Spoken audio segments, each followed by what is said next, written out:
யார் யாரோ வாழ்வீரே சிலுவையை கண்டீரோ, சிலுவைக்காய் பணி செய்ய வாரீரோ.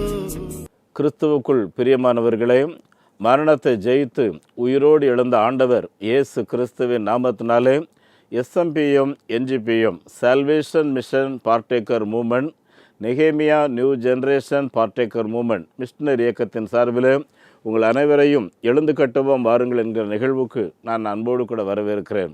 அருமையானவர்களே, இந்த கட்டளையை நிறைவேற்றுவதற்கு ஒரு 70 பேர் கொண்ட குழுவாக ஒரே குடும்பமாக பாரத தேசத்தில் சபைகள் இல்லாத இடங்களில் சபைகளை உருவாக்க வேண்டும், நம்முடைய இந்தியர்களுக்கு பரலோகம் செல்ல வேண்டும் என்பதில் மிகுந்த ஒரு ஆசை உண்டு. ஆகவே தான் பாவ விமோசனம் தேடி அலைந்து கொண்டே இருக்கிறார்கள். இவர்களுக்கு பாவ மன்னிப்பை கொடுக்கிறவர் கர்த்தராகிய இயேசு கிறிஸ்து என்பதை கிராமங்களில், மலைகளில், காடுகளில் போய் தங்கியிருந்து இந்த இரட்சிப்பின் நற்செய்தி அவர்களுக்கு அறிவிக்கிற பணியில் ஈடுபட்டிருக்கிறோம். நாம் இதுவரையிலையும் செய்த ஊழியத்தின் விளைவாக சுமார் 4200 பேர் பேப்டிசம் எடுத்து முதல் தலைமுறை கிறிஸ்தவர்களாக சுமார் 520 கிராமங்களில் சபைகளாக இவர்கள் ஆண்டவரை ஆராதிக்கிறார்கள். அன்புக்குரியவர்களே, இதுவரையிலையும் 24 கிராமங்களில் ஆலயங்கள் கட்டி பிரதிஷ்டை செய்திருக்கிறோம். இன்னும் ஒரு 12 இடங்களில் வேலை நடக்கிறது. 60 இடங்களுக்கு மேலாக அஸ்திபாரம் போட்டு காத்திருக்கிறோம். அருமையானவர்களே, இப்படி தேவை நிறைந்த ஒரு பெரிய நாட்டிலே நாம் இருந்து கொண்டிருக்கிறோம். அருமையானவர்களே, நம்முடைய நாட்டை தேவன் திறந்து வைத்திருக்கிறார். எப்பொழுது திறந்தார் என்று என்னை கேட்பீர்கள் என்றால், இன்றைக்கு இயேசு கிறிஸ்து மரணத்தை ஜெயித்து உயிரோடு எழுந்து தம்முடைய சீசனாகிய தோமாவை இந்தியாவுக்கு அனுப்பி அன்பு கூர்ந்தாரோ அன்றைக்கு நம்முடைய தேசம் திறக்கப்பட்டது. அன்றைக்கு திறக்கப்பட்ட தேசம் இன்றைக்கு வரையிலேயும் திறந்து தான் இருக்கிறது.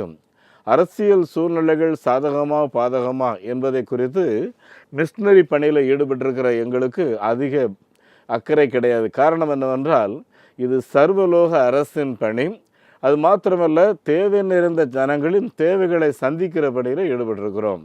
அருமையானவர்களே, ஜாதகம் சரியில்லை, இனி எனக்கு திருமணமே ஆகாது என்று தற்கொலைக்கு போன ஒரு மகளை இயேசு கிறிஸ்து தொட்டு, மகளே உனக்கு ஒரு எதிர்காலம் இருக்கிறது என்று அழைத்து வந்தார். இப்படி ஏராளமான நல்ல காரியங்களை செய்கிற காரியங்களிலே நாம் ஈடுபட்டிருக்கிறோம். அருமையானவர்களே, இந்த மாபெரும் பணியில் இதுவரையிலே 197 மிஷனரிமார் ஆண்டவரின் கிருபையினாலே 185 பணி மையங்களை அமைத்திருக்கிறோம். ஆண்டவரின் கிருபையினாலே 250 ஆதிவாசி பிள்ளைகள் 6 விடுதிகளிலே தங்கியிருக்கிறார்கள். 2 இடத்துல டே கேர் சென்டர் மூலமாக குழந்தைகளுக்கு நற்செய்தியும் அதே போல் உலக பிரகாரமான டியூஷன் பாடங்களும் நடத்தப்படுகிறது. அருமையானவர்களே, இந்த கிறிஸ்மஸ் காலங்களை ஒட்டி இந்த குழந்தைகள் எல்லாருக்கும் ஒரு கிறிஸ்மஸ் ட்ரெஸ் நாம் கொடுக்க வேண்டும். ஒரு குழந்தைக்கு 600 ரூபாய் ஒரு கிறிஸ்மஸ் பரிசாக நீங்கள் அனுப்பலாம். அதோடு கூட நம்முடைய மிஷனரிமார்களுக்கு 1 மாத உதவித்தொகை 3000 ரூபாய் ஸ்பான்சர்ஷிப் வாங்குகிறோம். ஒரு 3000 ரூபாய் அவர்களுக்கு கிஃப்டாக எக்ஸ்ட்ரா 1 மந்த் சேலரியாக கொடுக்க வேண்டும் என்று திட்டமிட்டிருக்கிறோம்.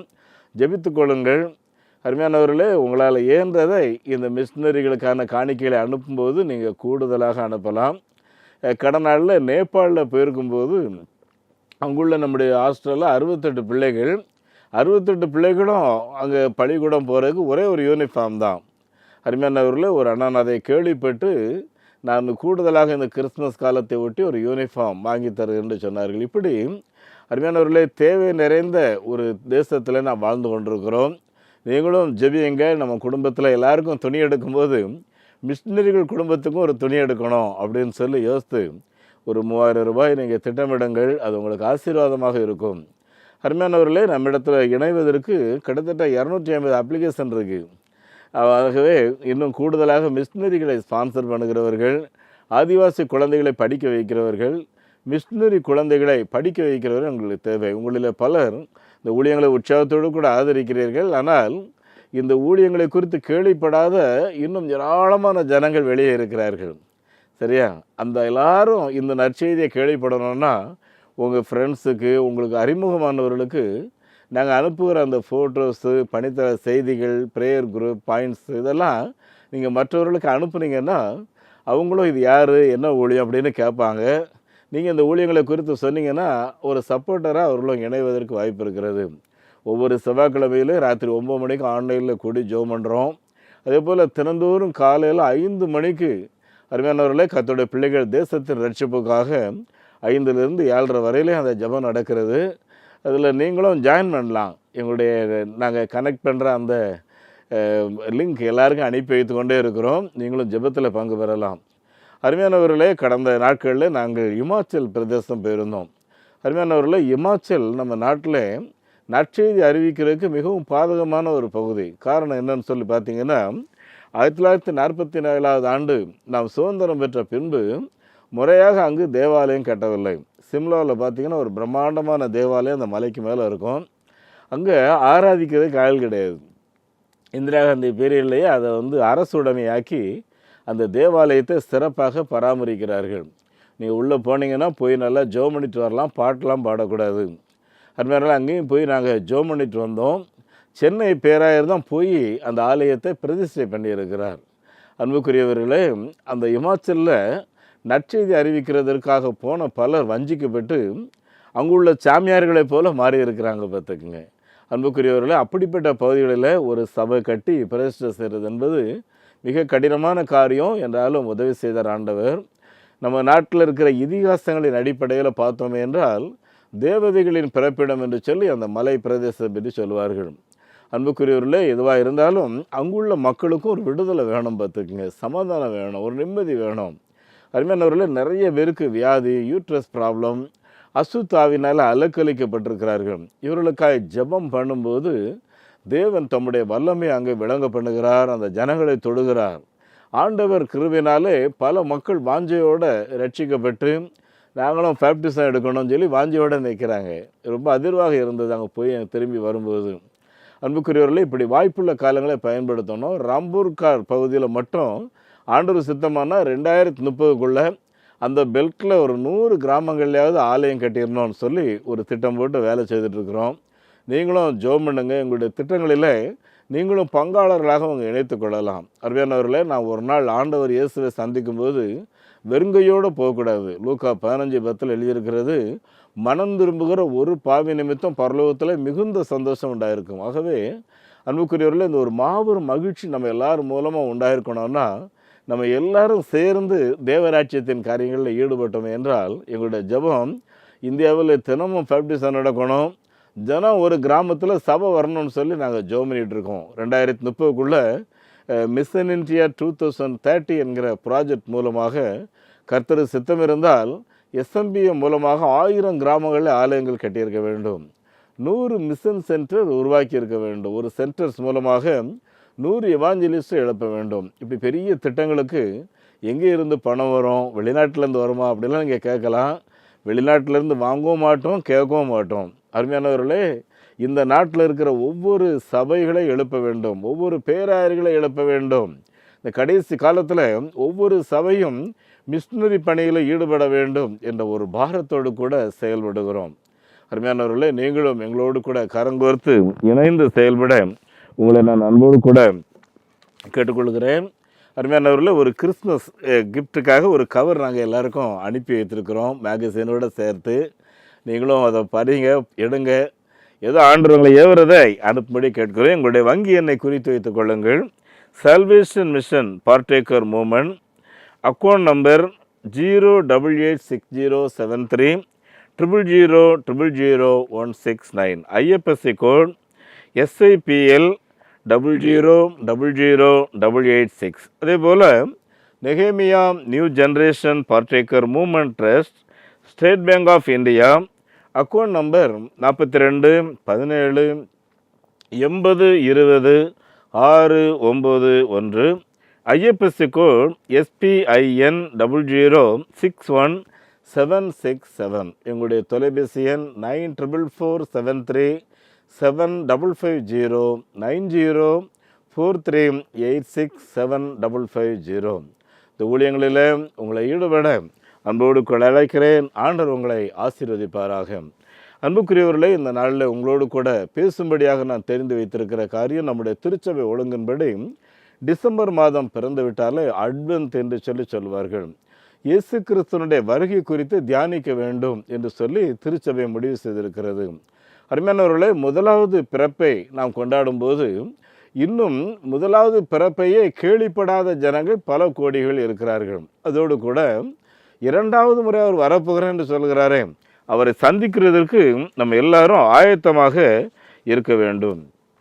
இது நம்முடைய ஆண்டவராகிய இயேசு கிறிஸ்து மத்தேயு 24வது அதிகாரத்தில் அவர் தம்முடைய வருகை குறித்து அங்கே பிரசங்கம் பண்ணுகிறார். அவருடைய சீஷர்களோடு கூட உறவாடும் போது இந்த இரண்டாம் வருகை குறித்து அவர் சொல்லும்போது என்ன சொல்றாரு? மத்தேயு 24, 37, 38, 39 ஆகிய 3 வசனங்களை வாசித்து பார்த்தீர்கள் என்றால், நோவாவின் காலத்தில் எப்படி நடந்ததோ அப்படியே மனுஷகுமாரனுடைய காலத்திலையும் நடக்கும் என்று இயேசு சொல்லுகிறார். அருமையானவர்களே, நோவாவின் காலத்தில் இப்பொழுது பெண் கொடுப்பது, விழாக்களை நடத்துவது, திருமணங்கள் நடத்துவது, ஆலயங்களில் ஆண்டு விழா எல்லாமே கொண்டாடுற பாருங்களா, அந்த மாதிரி எல்லாமே நடந்து கொண்டு தான் இருந்துச்சு. ஆனால் அப்படிப்பட்ட நேரத்தில் தான் திடீர்னு ஒரு வெள்ளம் வந்து ஜனங்களை அழித்தது. அருமையானவர்களே, அந்த அழிவுக்கு தப்புவதற்கு நோவா ஒரு பேழையை செய்துட்டு இருந்தார். இயேசு அந்த பேழையை செய்ய சொன்னார். அந்த பேழையை செய்கிறத பார்த்து எல்லாரும் கிண்டல் பண்ணிகிட்டு இருந்தாங்க. ஏன்னா அந்த நாட்களில் மழையே பெய்யாது. இவர் மழை வருதுன்னு சொல்கிறாரு. நடக்காத ஒரு காரியத்தை குறித்து ஏன் இந்த ஆள் பைத்தியம் மாதிரி சொல்கிறாரு?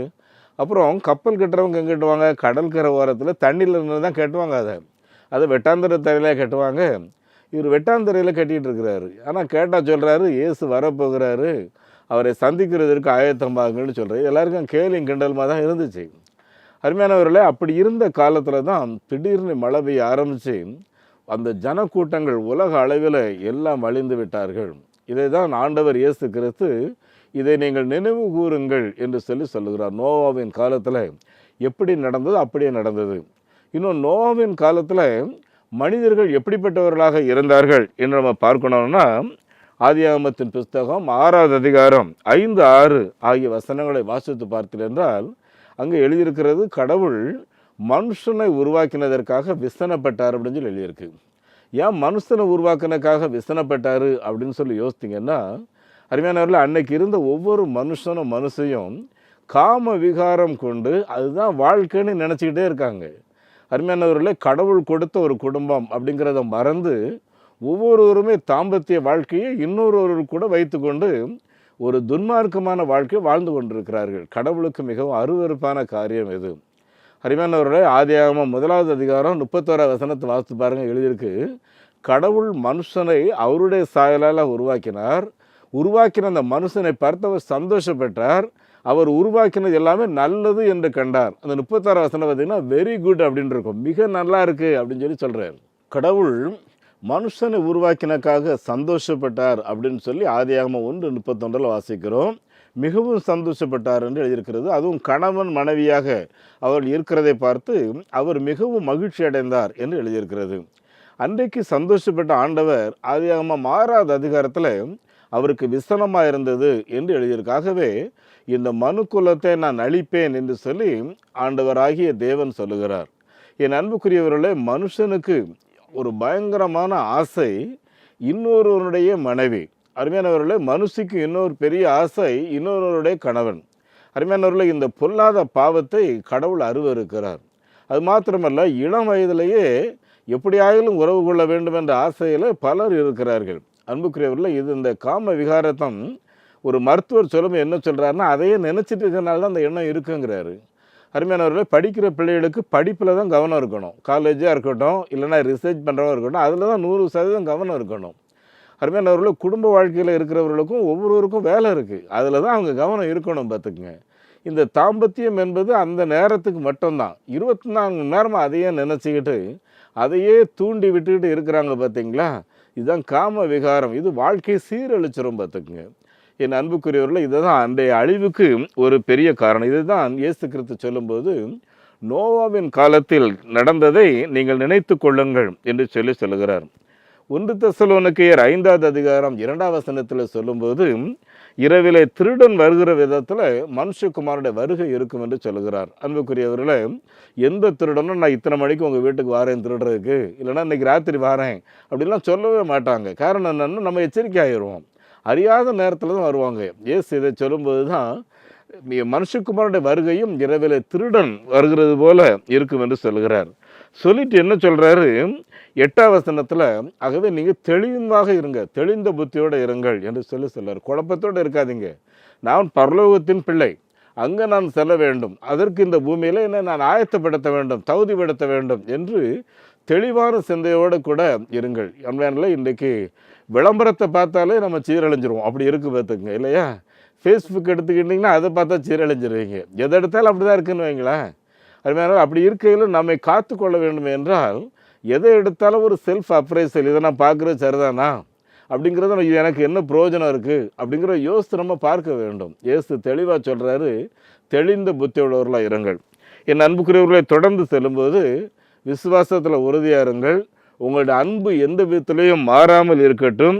அப்புறம் ரட்சிக்கப்பட்டீங்களே, அன்னைக்கு உங்களுடைய பாவங்களெல்லாம் விட்டீங்க பார்த்தீங்களா, அதை நினைவு கூர்ந்து மறுபடியும் அந்த பாவம் தொடாதபடி உங்களை காத்து கொள்ளுங்கள்.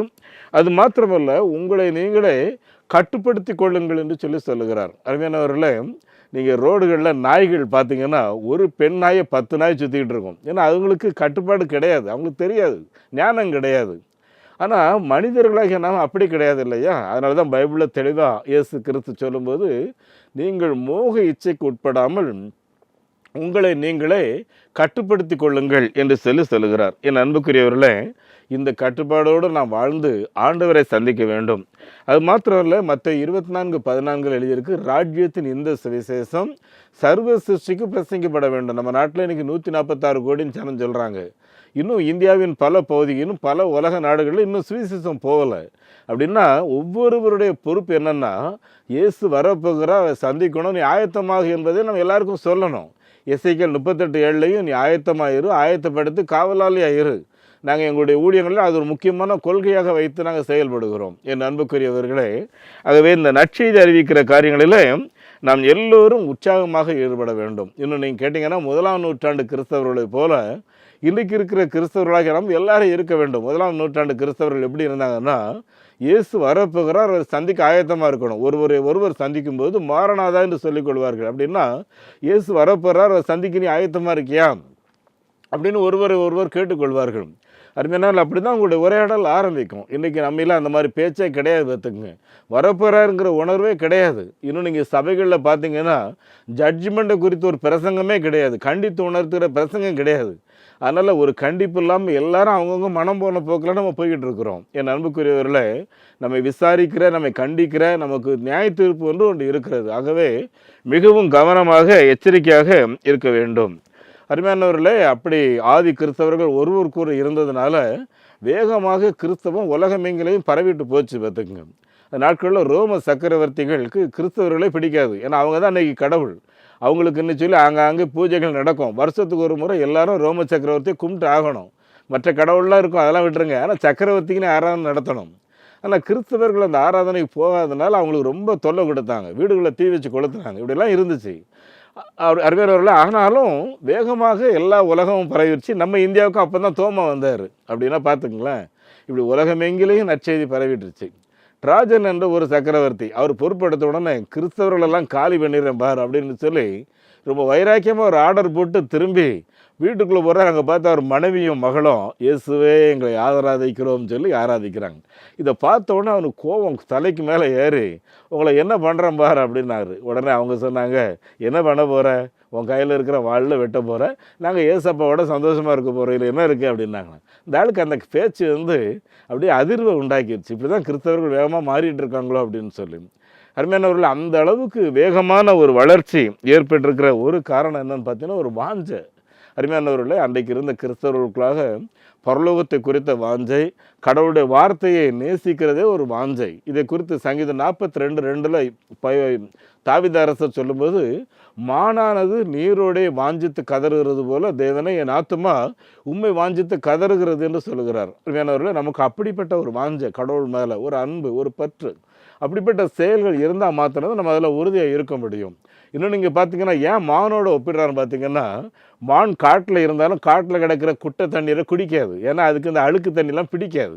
மான்களுக்கு எப்போவுமே அந்த நீரோடு இருக்கும் பார்த்தீங்களா, அந்த ஊற்று, அந்த ஊற்றில் போய் தண்ணியை வாயை வச்சு புது தண்ணி தான் குடிக்கும். அது பழைய கட்டிக்கிற தண்ணியை குடிக்காது, அது அதோடைய சுபாவம். அதனால் தாகம் எடுத்தால் நீரோட எங்கே இருக்குன்னு சொல்லி ஓடி போய் தேடி கண்டுபிடிச்சி அந்த நீரோட தான் தண்ணி குடிக்கும். இது மான்களுடைய குணம். அன்புக்குரியவர்களே, அந்தமான் நாங்கள் போயிருக்கும்போது அதை நாங்கள் நேரில் பார்த்தோம். பார்த்துங்க, அங்கே உள்ள மான்கள் புது இளநியை வாங்கி கொடுத்தா தான் நீங்கள் குடிக்கும். மற்றபடி நீங்கள் குடிச்சிட்டு இருக்க இளநியை கொடுத்தீங்கன்னா குடிக்காது. அது எச்ச தண்ணீர் அதுக்கு பிடிக்காது. என் அன்புக்குரியவர்களே, கிறிஸ்தவர்களாகிய நாமும் நம்மை அப்படி மான்களைப் போல வாஞ்சையாக சுத்தவான்களாக காத்துக்கொள்ள வேண்டியது மிக அவசியம். பார்த்துக்குங்க, இப்படி நம்ம இருந்தோம்னா அருமையானவர்களே, கிறிஸ்தவர்களுடைய எண்ணிக்கை வளர்றது மாத்திரம் இல்லை, இயேசு கிறிஸ்துவருடைய குணங்கள் பெருகிய மனிதர்கள் உலக அளவில் பெருகி விடுவார்கள். அப்படிப்பட்ட குணலட்சணங்களோடு நம்ம காணப்படணும்னா ஒரு 3 முக்கியமான குறிப்புகளை சொல்லி நான் முடிக்க விரும்புகிறேன். அதில் முக்கியமான குறிப்பு என்னென்னா, அன்றைக்கு இருந்த அந்த கிறிஸ்தவர்களுக்கு வேத வசனத்தின் மேலே அளவு கடந்த பற்று. பார்த்துக்குங்க, ஆகவே தினந்தோறும் பைபிளில் இருந்து ஒரு வசனமாவது மனப்பாடம் பண்ணாமல் வீட்டு விட்டு வெளியே போக மாட்டாங்க. இன்றைக்கி நம்ம எந்த வசனத்தை படிச்சுங்கன்னு யோசித்து பாருங்களேன். அருமையானவர்களே, நம்ம எல்லாருமே குறைஞ்ச ஒரு 5 அதிகாரமாக படிக்கணும். ஆனால் ஒரு வசனம் படிக்கிறதுல இன்னும் பிரச்சனை இருக்கே. அருமையானவர்களே, தயவுசெய்து ஒரு வீட்டில் 5 பேர் இருந்தால் 5 பைபிள் வைத்திருங்க. ஆளாளுக்கு ஒரு பைபிளை படிங்க. சங்கீதம் 119, 105 எழுதியிருக்கு, கர்த்தருடைய வேதம் கால்களுக்கு தீபம் பாதைக்கு வெளிச்சம், அது பேதைய ஞானியாக்கும்னு எழுதியிருக்கு. நல்லா மெமரி ஃபவரை கொடுக்கும்னு எழுதியிருக்கு. நிறையா பிள்ளைங்க கல்லூரியில் பள்ளியில் எனக்கு மெமரி ஃபவரே இல்லைம்மாங்க. நான் சொன்னேன், ஒரு வசனத்தை நீ மனப்பாடம் பண்ணிப்பார், கர்த்தர் நல்லவர் என்று ருசித்து பாருங்கள், அதை மட்டும் சொல்லி பாரு, உன் மெமரி பவர் எப்படி இன்க்ரீஸ் ஆகுதுன்னு சொல்லுவேன். ஆகவே என் அன்புக்குரியவர்களே, கர்த்தருடைய வேதம் நம்ம எல்லாருடைய வாழ்வுக்கும் ஒரு பெரிய ஆசீர்வாதம். ஆகவே தான் வேதம் இல்லாத வீடு, அருமையானவர்களே, எந்த வீட்டில் வேதம் இல்லையே அந்த வீட்டில் கூரையே கிடையாதுன்னு பொருள். ஆகவே வேதம் ரொம்ப அவசியம். அருமையானவர்களே, விக்டோரியா மகாராணி அம்மையார் இங்கிலாண்டில் ஆட்சி புரியும் போது உலகில் அவங்க சிப் எங்கே போனாலும் சரி, உலக நாடுகளும் அவங்க தான் கையில் வச்சுருந்தாங்க. போகும்போது எல்லா நாட்டுக்கும் பைபிளை ஏற்றி அனுப்புவாங்களே, ஏன்னா எங்கள் நாட்டு மக்கள் எல்லோரும் நல்லா இருக்கணும்னு சொல்லி. அப்படி பைபிளை ஏற்றலைன்னா முதல்ல ஏற்றுங்கப்பா அப்படிப்பாங்களாம். நம்ம நாட்டுக்கு அப்படி தான் கிறிஸ்டியன் ஸ்வாட்ஸ் என்ற மிஷினரி வேதாகமத்தோடு வந்து இறங்கினார். அதனால தான் தஞ்சாவூரில் பெரிய செழிப்பு இன்னைக்கு வரைக்கும். பார்த்துங்க, திருநெல்வேலியில் முதல் பேப்டிசம் அவர் தான் கொடுத்தாரு. அருமையானவரில் முதல் தேவாலயத்தை அவர் தான் பிரதிஷ்டை பண்ணார். ஏன் இதெல்லாம் சொல்கிறேன் அப்படின்னா, வேதம் ஒரு ஊருக்கு வந்துட்டு அந்த ஊரே ஆசீர்வாதமாக இருக்கும். சரி, ஆகவே வேதம் ரொம்ப முக்கியம். இரண்டாவது என்ன பண்ணாங்கன்னா ஜெபம். பார்த்துக்குங்க, அப்போஸ்தலர் 2:42 வாசித்து பாருங்கள். அவங்க ஜெபம் பண்ணுறதுல உறுதியாக இருந்தாங்கன்னு சொல்லி இருக்குது. அருமையானவர்களே, நம்மிலேயும் அந்த ஜெப வாஞ்சை நமக்குள்ளாக பற்றி எறிய வேண்டும். இந்த ஜெப வாஞ்சைக்கு விட்டு விடாதீங்க. அருமையானவர்களே, மத்தேயு 18:19 எழுதியிருக்கிறது, உங்களில் 2 பேர் ஒருமனப்பட்டு ஜெபத்தில் எவைகளை கேட்டாலும் பரலோகத்தில் இருக்கிற பிதாவால் உங்களுக்கு அருளப்படணும்னு சொல்லி எழுதியிருக்கு. அப்படின்னா நம்ம குடும்பத்தில் சில பிரச்சனைகள் வெளியே சொல்ல முடியாது. ஏன்னா பிள்ளைங்க காரியத்தை வெளியே சொன்னால் அது அசிங்கம் இல்லையா? அது இல்லாமல் கணவன் மனைவி பிரச்சனைகள் வெளியே சொல்ல முடியாது. ஆனால் நீங்கள் 2 பேர் கரம் பிடிச்சி ஜோம் பண்ணி பாருங்களேன். கணவன் மனைவியாக இருக்கட்டும், கணவன் மனைவி உங்கள் பிள்ளைகளுக்காக ஜோம் பண்ணி பாருங்கள். எங்கள் வாழ்க்கையில் அதை அனுபவிச்சிருக்கனால சொல்கிறேன். அன்புக்குரியவர்களே, இந்த குடும்ப ஜபம் பெரிய பலன். பார்த்துக்குங்க, பேர்பட்ட காரியத்தை நீங்கள் சாதிச்சிடலாம். ஆகவே ஜெபம் எப்பவும் எந்த காரியத்துக்கும் முதலாவது தேவனுடைய ராஜ்யத்தையும் அவருடைய நீதியையும் தேடுங்கள், அப்படி இவங்களெல்லாம் கூட கொடுக்கப்படும் அப்படின்னு சொல்லி மத்தேயு 6:33 எழுதியிருக்கு. ஆகவே ஜெப வாஞ்சையோட ஒவ்வொரு கிறிஸ்தவர்களும் ஆதியில் இருந்தது போல் இந்த நாட்கள்லையும் நாம் இருக்க வேண்டும். இன்னொன்று பார்த்தீங்கன்னா, அருமையானவர்களே, கிறிஸ்டியன் லவ் அப்படின்னு சொல்லுவோம். கிறிஸ்டியன் லவ்னா என்னென்னா, ஒருத்தர் நமக்கு தொடர்ச்சியாக தீமை செய்தாலும் எந்த விதமான பழிவாங்கும் குணம் இல்லாமல் அவங்கள நேசிச்சுக்கிட்டே இருக்கணும். இதுதான் கிறிஸ்டியன் லவ். பார்த்துங்க, ஏன்னா இது ஒரு வித்தியாசமான அன்பு. ஏன்னா அது சகலவற்றையும் தாங்கும், சகலவற்றையும் நம்பும், சகலவற்றையும் சகிக்கும்னு சொல்லி 1 கொரிந்தியர் 13:4-8 வரைக்கும் நம்ம வாசிக்கிறோம். அப்படின்னா அப்படிப்பட்ட சகிப்புத்தன்மையோடு கூட உள்ள அன்பு நமக்கு இருக்கணும். இமாச்சல் ஊழியத்து போயிருக்கும்போது நான் பார்த்த காரியம், அங்கே நிறைய ஆப்பிள் மரம் உண்டு. ஒருத்தனுக்கு இந்த கிறிஸ்தவர்களை பார்த்தாலே பிடிக்காது. அதனால் அவங்கள ரொம்ப கேலி பண்ணுறது, கெட்ட பேச்சு பேசுகிறது இப்படிலாம் இருந்துகிட்டு இருந்தான். அவங்களுடைய ஆப்பிள் மரங்களை கூட நல்லா காய் காய்ச்சி வர நேரம் பார்த்து வெட்டி போடுவான். இதனால் இந்த கிறிஸ்தவர்கள் அவனை ஒரு நாளும் திட்டலை. ஒரு நாள் அவன் சரீரத்தில் ஒரு நோய் பார்த்துக்குங்க, அது ஒரு பயங்கரமான வலி, கிட்னி ஸ்டோன். அது மாதிரி மருத்துவர்கள் 35,000 கெட்டுன்னு சொல்கிறாங்க, பணம் கிடையாது. ஆனால் எதிர்த்தாக்கில் இருந்த கிறிஸ்தவர்கள் இவன் அழுகிறத பார்த்து முழங்கால் படிக்கிட்டு ஜோம் பண்ணியிருக்கான். வீட்டுக்குள்ளே வந்து கடைசி அவன் தலையில் கை வச்சு எல்லாரும் போராடி அழுது ஜோம் பண்ணும்போது அவனுடைய அந்த ஸ்டோன் அப்படியே அந்த வலி கொஞ்சமாக குறையுது. உடனே எல்லாரும் ஆமேன் போட்டு அவங்க பாட்டு போயிட்டாங்க. இவன் அடுத்த நாள் டாக்டர்கிட்ட போகிறான். இப்படி எனக்கு ரொம்ப வலி தாங்க முடியாமல் இருந்துச்சு, நேற்று நீங்கள் தான் 35,000 கேட்டுன்னு சொன்னீங்க, இன்றைக்கி வலி இல்லை, கொஞ்சம் டெஸ்ட் பண்ணி பாருங்க. பார்த்தா கிட்னியில் ஸ்டோனே கிடையாது. என் அன்புக்குரிய அன்னைக்கு தான் அவன் சொன்னான், கிறிஸ்டியன் லவ்னா என்னங்கிறத நான் புரிஞ்சுக்கிட்டேன், இனி நான் துன்பப்படுத்த மாட்டேன்னு சொன்னான். பார்த்துங்க, என் அன்புக்குரியவர்களே, இப்படி தான் ஆதி கிறிஸ்தவர்கள் தங்களுடைய தெய்வீக அன்பை வெளி உலகிற்கு காட்டினார்கள். கடைசியாக நான் சொல்லணும்னா ஆதி கிறிஸ்தவர்களை போல் ஒரு ஆராதனையில் ஒரு வாஞ்சை. ஞாயிற்றுக்கிழமை ஆச்சுன்னா ஆராதனையை நம்ம ஒருவர் கூட மிஸ் பண்ணக்கூடாது. அருமையானவர்களே, ஞாயிற்றுக்கிழமை காலையில் தான் நம்ம செய்தி வருது. இந்த வசனங்களை நீங்கள் ஒருவேளை கேட்டுட்டு ஆராதனைக்கு ஆலயத்துக்கு செல்வதற்கு நீங்கள் ஆயத்தமாக வேண்டும். உங்கள் வீட்டுக்கு அருகாமலே இருக்கிற ஆலயத்துக்கு போங்க. ஆலயத்துக்காக பல மைல் தூரம் நடந்து காரில் போய் இப்படிலாம் வேஸ்ட் பண்ணாமல் உங்கள் வீட்டுக்கு பக்கத்தில் இருக்கிற ஆராதனைக்கு போங்க. அங்கே போய் கர்த்தரை முழு இருதயத்தோடு ஆராதியுங்கள். அது உங்களுக்கு பெரிய ஒரு ஆசீர்வாதமாக இருக்கும். அன்புக்குரியவர்களே, இந்த காரியத்தில் நம்ம எல்லாரும் கவனமாக இருந்தோம் அப்படின்னா நம்முடைய தெய்வீக இந்த வெளிப்பாடு உலகமெங்கிலையும் சிதறி ஒரு பெருங்கூட்டமான மக்கள் கர்த்தருடைய வருகைக்கு ஆயத்தமாவார்கள். நம்ம நாட்டில் எடுத்துக்கிட்டிங்கன்னா 146 கோடி ஜனங்கள்னு சொல்கிறாங்க. இயேசு கிறிஸ்து பிறக்கும்போது எல்லா ஜனத்துக்கும் மிகுந்த சந்தோஷம் உண்டாக்குற நற்செய்தி உங்களுக்கு அறிவிக்கிறேன் அப்படின்னு தேவதூதன் சொல்கிறார் இல்லையா? ஆனால் இன்றைக்கும் ராஜஸ்தானில் வேணுங்கிற ஒரு கிராமத்தில் எந்த விழாவும் கொண்டாட மாட்டாங்க. கல்யாணமாக இருக்கட்டும், திருவிழாவாக இருக்கட்டும், பக்கத்து கிராமத்தில் வச்சுக்கிட்டோம். ஏன்னா வேணு என்பவர் அவங்க கிராமத்துக்காக தியாகம் பண்ணார், பாடுபட்டார். அவருக்கு அஞ்சலின்னு சொல்லி இப்படி வச்சுருக்காங்க இல்லையா? அந்த கிராமத்து மக்களுக்கும் நற்செய்தி வேண்டும். என் அன்புக்குரியல இப்படி இந்த நற்செய்தி இந்த கிறிஸ்மஸ் காலங்களில் கிராமங்கள் தோறும் அறிவிக்கிறதுல நம்முடைய மிஷினரிமார் பணிமைகளில் ஈடுபடுவார்கள். கிறிஸ்மஸ் விழாக்களுக்கு பஞ்சாயத்து தலைவர்கள், ஊரில் இருக்கிற பெரியவர்கள், அரசியல்வாதிகள், எம்எல்ஏக்களை கூட கூடுவாங்க. எல்லோரும் வருவாங்க. சில இடங்களில் அவங்க நீங்கள் நல்லா நடத்துங்க, உங்களுக்கு வேண்டிய பணம் தரேன்னு கொடுத்து விடுவாங்க. ஆனால் அந்த கிறிஸ்மஸ் விழாவின் மூலம் நிறைய பேர் சந்திக்கப்படுவார்கள். அன்புக்குரியவரை, நீங்களும் இதற்காக ஜெபித்து கொள்ளுங்கள். வட மாநிலங்களுக்கு சித்தமாக இருந்தால் கிறிஸ்மஸ் காலங்களில் போய் பண்டிகைகளை அங்கே நீங்கள் கொண்டாடும்படி உங்களை அன்போடு கூட கேட்டுக்கொள்கிறேன். அன்புக்குரியவர்கள், ஆண்டவராகிய இயேசு கிறிஸ்து முதலாவது வருகை எவ்வளோ உண்மையோ அவருடைய இரண்டாவது வருகையும் மிகவும் உண்மை. ஆகவே ஆதி கிறிஸ்தவர்களுடைய எதிர்பார்ப்பு எப்பொழுது வருவார் ஆண்டவரேன்னு இருந்துச்சு.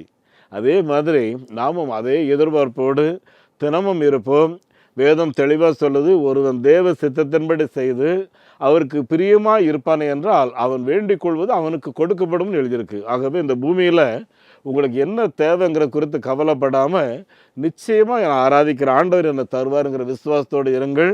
கர்த்தரை சந்திக்கிறதற்கு ஆயத்தமாகுங்கள். உங்களுக்கு நான் செபிக்கிறேன். நல்ல ஆண்டவரே, இந்த வார்த்தைகளை கேட்ட ஒவ்வொரு கர்த்தருடைய பிள்ளைகளுக்காக உமக்கு ஸ்தோத்திரம். உம்முடைய பிள்ளைகளுடைய இருதயங்களில் இந்த வார்த்தைகள் 30, 60, 100 வேறு கொண்டு உம்மை சந்திக்க வேண்டும் என்ற வாஞ்சையோடு ஒவ்வொருவரும் காணப்படும்படி இயேசுவின் நாமத்திலே நீர் கிருபை செய்யும்படி ஜெபிக்கிறோம். இந்த உலகத்தில் இருக்கிற காலங்களில் பல விதமான போராட்டங்கள், கண்ணீர், உபத்திரவம், துக்க நாட்கள், துயரமான காலங்கள் ஆண்டவரே. என்றால் எங்கள் ஆண்டவர் சொல்லியிருக்கிறீர், இதோ உலகத்தின் முடிவு பரியந்தமும் சகல நாட்களிலும் நான் உங்களோடு கூட இருக்கிறேன் என்று சொல்லியிருக்கிறேன். அந்த ஆண்டவர் இந்த வார்த்தைகளை கேட்கிற ஒவ்வொரு பிள்ளைகளோடு இருந்து அவர்களை தப்புவித்து எல்லா நெருக்கத்திலேயும் ஒரு சமாதானத்தை கொடுத்து நீர் சொன்னீர், என்னுடைய சமாதானத்தை உங்களுக்கு வைத்து போகிறேன்னு சொன்னீரே. இந்த கிறிஸ்மஸ் பண்டிகை காலங்கள் ஒவ்வொரு வீடுகளுக்கும் சமாதானமாக இருக்கட்டும். எந்தெந்த வீடுகளில் ஆண்டவரே போராட்டம், மன நிம்மதி இல்லை, சமாதானம் சொல்லி வேதனைப்படுகிறார்களோ அவர்களுக்கெல்லாம் ஒரு சமாதானம், ஒரு நிம்மதி ஆண்டவரே. இந்த நம்பிக்கை டிவி நிகழ்வை பார்க்கிறவங்களுக்கு ஒரு நம்பிக்கை உண்மையிலேயே உண்டாயிருக்கட்டும். அப்படியே நீ செய்கிறதற்காக ஸ்தோத்திரம். இயேசு கிறிஸ்துவின் நாமத்தில் இந்த ஜெபத்தை கேட்கிறோம் பிதாவே, ஆமேன். நம்முடைய ஆண்டவர் இயேசு கிறிஸ்துவனுடைய கிருபையும் பிதாவாகிய கடவுளின் அன்பும் பரிசுத்த ஆவியானவரின் நடத்தல் பிரசன்னம் ஆசீர்வாதம் நம் அனைவரோடும் இன்றும் என்றும் சதா காலங்களிலேயும் தங்கியிருப்பதாக. ஆமேன். இந்த மாபெரும் நற்செய்தி பணியில் ஒரு ஆதிவாசி குழந்தைய நீங்கள் 600 ரூபாய் கொடுத்து படிக்க வைக்கலாமே? உங்களால் ஏன்ற தொகையை கொடுத்து ஒரு ஆலயங்கள் கட்டுவதற்கு தீர்மானம் எடுக்கலாமே? உங்களுடைய பங்குகள் என்ன?